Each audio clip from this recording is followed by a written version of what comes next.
좋은 아침입니다. 예루살렘에 올라가신 예수님께서 또 십자가 지시기 전에 어떤 일을 하셨는지 또 이제 저희들이 살피고 있습니다. 11장 11절에서 18절입니다. 11절.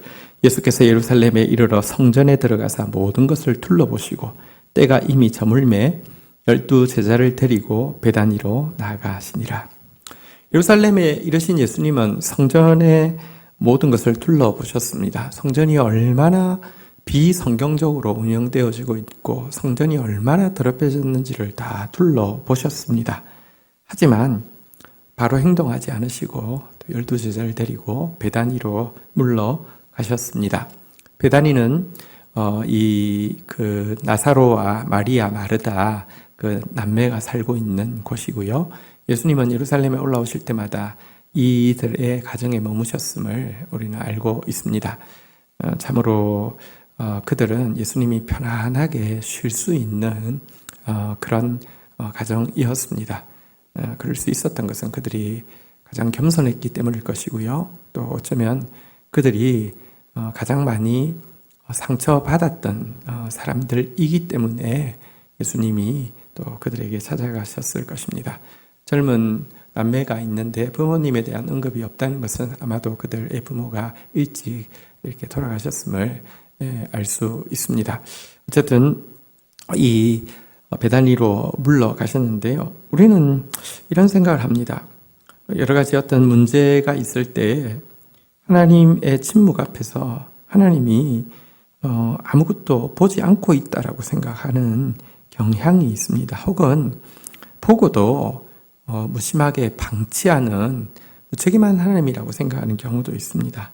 그러나 그렇지 않습니다. 예수님은 분명히 보고 계시는 분이시고요. 또 보았다고 바로 일하시지는 않지만 가장 정확한 때에 일하시는 분이심을 우리는 알아야 합니다.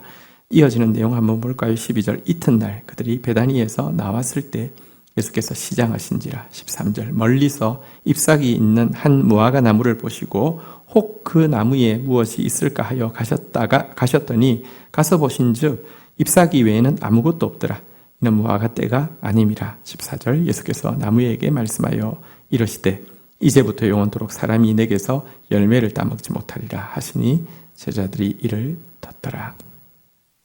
자, 그 다음 날 일입니다. 베다니에서 나와서 예루살렘으로 올라가시는 길에서 예수님께서 시장하셨는데요. 멀리 보니까 잎사귀가 이렇게 그 무성한 무화과 나무가 하나가 보였습니다. 예수님께서 그 나무에 무엇이 있을까 하여서 가셨는데요. 잎사귀는 있는데 아무것도 없었습니다. 근데 없는 게 이상한 일이 아니었습니다. 왜냐하면 무화과 때가 아니었기 때문입니다.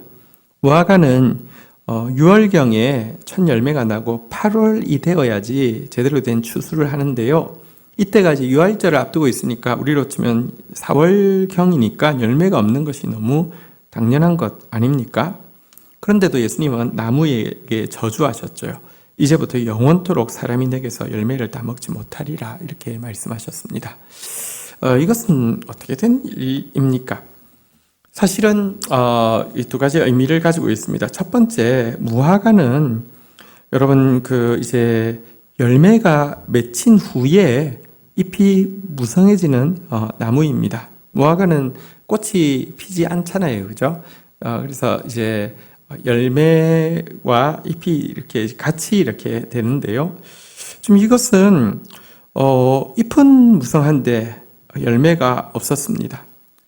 사실 잎은 무성한데 열매가 없는 이 무화과 나무는요, 겉은 화려하지만 속에는 하나님이 찾으시는 의와 인과 신의 열매를 전혀 갖추지 못한 이스라엘의 이 종교를 지금 잘 보여주고 있습니다. 겉으로 보면 영락없이 싱싱하고 무성한 무화과 나무인데요. 안에는 열매가 전혀 없는 하나님 찾으시는 의도, 사랑도, 믿음도 없는 이스라엘의 종교에 대한 이렇게 모습을 잘 보여주는 것입니다. 사실 무화과 나무는 이스라엘을 상징한다는 것을 우리는 잘 알고 있습니다. 성경에 보면은요, 이제 이제 보통은 이제 바돌로메라고 부르죠. 이 예수님께서 너는 참 이스라엘 사람이다. 너 안에 간사한 것이 없다라고 예수님께서 칭찬해 주시고 나서는요, 그에게 당신 저를 어떻게 아십니까? 라고 물을 때에 그에 대해서 네가 무화과 나무 아래 있는 것을 내가 보았다라고 했는데, 무화과 나무는 이스라엘 백성들이 민족의 독립을 이렇게 구할 때에 찾는 기도하는 나무였습니다. 왜냐하고 하면 무화과가 이스라엘 상징하는 나무이기 때문에 그렇습니다. 어쨌든 이 이스라엘에 대해서 지금 주인이 찾아와서 열매를 구하시는데, 긍휼을 입으려고 하며 아직 준비가 안 됐음을 그 모습 그대로 보이면 긍휼을 입겠죠. 근데 겉으로는 정말 아주 화려한 종교적인 체계를 갖추고 있는데, 속으로는 그 열매가 전혀 없는, 저주받을 수밖에 없는 이스라엘의 모습을 보여주기 때문에 예수님께서 저주하신 것이지요. 자, 예수님 저주하시자 어떤 일이 일어나게 되었습니까? 나중에 보면 아시겠지만 그대로 그 저주가 임하였던 것을 보게 됩니다. 주님께서는 아직도 오래 참으십니다. 열매 있기를 원하십니다. 그러나 항상 참으시는 것은 아닙니다. 그리고 주님의 심판이 있는 날, 아직 열매 맺을 때가 되지 않았다라고 하는 우리의 항변은 아무 변명이 될 수 없음을 분명히 알아야 합니다. 주님은 충분한 기회를 주셨습니다. 지금은 열매 맺을 때입니다. 자, 이제 15절을 보겠습니다. 그들이 예루살렘에 들어가니라. 예수께서 성전에 들어가사 성전 안에서 매매하는 자들을 내쫓으시며 돈 바꾸는 자들의 상과 비둘기 파는 자들의 의자를 둘러 엎으시며, 16절, 아무나 물건을 가지고 성전 안으로 지나다님을 허락하지 아니하시고, 17절, 이에 가르쳐 이르시되 기록된 바 내 집은 만민이 기도하는 집이라 칭함을 받으리라 하지 아니하였느냐. 너희는 강도의 소굴을 만들었도다 하시매. 자, 예수님께서 이제 성전에 들어가셔서 성전을 정화시키고 계십니다. 보시는 것으로 끝나지 않고 보신 주님은 일하십니다. 성전 안에서 매매하는 자들이 있었습니다. 세상에서 통용되는 돈은 부정한 것이니까 성전에 들어오면 성전에서만 통용되는 돈을 써야 된다고 하면서 또 이제 환율을 가지고 장난을 쳐서 거액을 이렇게 착복하는 그런 비즈니스가 성행하고 있었던 탓에 돈 바꾸는 자들이 있었고요. 또 이제 매매하는 자들도 있었습니다. 집에서 가져온 재물들은 부정하다. 이렇게 자꾸 트집을 잡는 거죠. 여기 흠이 있네, 여기 뭐 어떠네, 이러면서 성전에서 파는 재물들을 위주로 바치게 했습니다. 그런데 이것은요, 정말 눈 가리고 아웅식이었고, 정말 눈 멀고 절고 문제 있는 것들을 저렴하게 사가지고는요, 비싸게 이제 팔고 이런 이제 장사를 하고 있었던 것이죠. 예수님께서 들어가서 상을 엎어버리고요, 의자를 둘러 엎어버리고요, 또 성전을 물건 가지고 지나다니는 거, 그러니까 물건 팔기 위해서 이제 장사꾼들이 지나다니는 거, 이것들을 허락하지 않으셨습니다. 왜냐고 하면 성전은 만민이 기도하는 집이라고 했는데 그들이 강도의 소굴을 만들고 있었기 때문입니다. 지금 이 장소는요, 성전 안에서 이방인의 뜰이라는 곳을 이야기합니다. 이방인의 뜰이라는 것은 이방인만 들어갈 수 있다는 뜻이 아니라 이방인은 여기까지만 들어갈 수 있다는 것이었습니다. 이방인의 뜰을 지나서 여인의 뜰을 지나서 유대인의 뜰, 이렇게 이제 있는데, 여기까지가 이방인이 들어올 수 있는 한계의 자리였는데, 이 자리 이방인이 있을 곳이 없게 해버렸습니다. 장사꾼들이 완전히 장사진을 이루었던 것입니다. 게다가 예루살렘과 감람산 사이에 지름길이 있었기 때문에 많은 사람들이 농기구를 들고 지나갈 때도 이 이방인의 뜰은 성전이라 하더라도 스스럼 없이 지나갔습니다. 이것은 이방인들에 대한 멸시였고요, 이방인들이 주님께 나올 수 있는 기회를 박탈하는 것이었죠. 내 집은 만민이 기도하는 집이다. 문자대로 보면 이방인들도 주님 앞에 나와서 기도해야 된다라는 뜻도 있고요, 또 의미를 해석함에 있어서 내 집은 만민을 위하여 기도하는 집이다, 이렇게 해석해도 됩니다. 성전은 정말 이방인들을 더 귀히 여기고 그들을 위해서 기도해야 하는데, 이방인의 뜰은 이미 이방인이 들어올 수 없는 장사터로 이렇게 그냥 그 지름길로 이렇게 사용되어질 뿐이었고요. 그러니 이방인들을 위해서 어떻게 기도하겠습니까? 전혀 마음이 없지요. 주님께서 이렇게 이 장사꾼들을 향해서 분노하시며 이렇게 또 이방인들을 품지 못하는 이들의 모습에 대해서 엄히 책망하고 있는 것입니다. 하나님은 지금도 우리 밖의 양들이 구원받기를 원하시고 이들도 하나님을 예배하는 행복을 누리기를 원하십니다. 하나님의 사랑을 덧입는 축복을 받기를 원하십니다. 그런데도 이 성전에서 돈을 벌고 있던 또 이제 뒷돈을 받고 있던 종교 지도자들은 이방인의 뜰은 아주 불결한 장소고 시끄러운 장소고 이방인이 거할 수 없는 장소로 그들이 하나님 앞에 나아가는 것 자체를 막고 있었던 것입니다.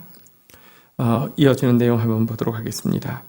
18절 대제사장들과 서기관들이 듣고 예수를 어떻게 죽일까 하고 깨하니 이는 무리가 다 그 교훈을 놀랍게 여김으로 그를 두려워함이라.